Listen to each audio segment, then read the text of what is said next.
पुरतशद्दुद एहतजाज, सरकारी एहलकारों पर हमलों और तोड़फोड़ के इल्जामात पर तहरीक लब्बैक पाकिस्तान को कलअदम करार देने की समरी पर गौर किया जाएगा।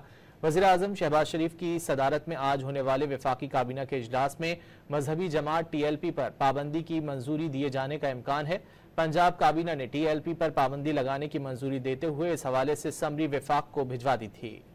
पुरतशद्दुद एहतजाज, सरकारी एहलकारों पर हमलों और तोड़फोड़ के इल्जामात पर तहरीक लब्बैक पाकिस्तान को कलअदम करार देने की समरी पर गौर किया जाएगा। वज़ीर आज़म शहबाज शरीफ की सदारत में आज होने वाले वफाकी काबीना के इजलास में मजहबी जमात TLP पर पाबंदी की मंजूरी दिए जाने का इम्कान है।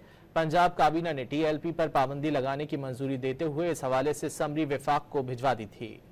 पुरतशद्दुद एहतजाज, सरकारी एहलकारों पर हमलों और तोड़फोड़ के इल्जामात पर तहरीक लब्बैक पाकिस्तान को कलअदम करार देने की समरी पर गौर किया जाएगा। वज़ीर आज़म शहबाज शरीफ की सदारत में आज होने वाले वफाकी काबीना के इजलास में मजहबी जमात TLP पर पाबंदी की मंजूरी दिए जाने का इम्कान है। पंजाब काबीना ने TLP पर पाबंदी लगाने की मंजूरी देते हुए इस हवाले से समरी वफाक को भिजवा दी थी।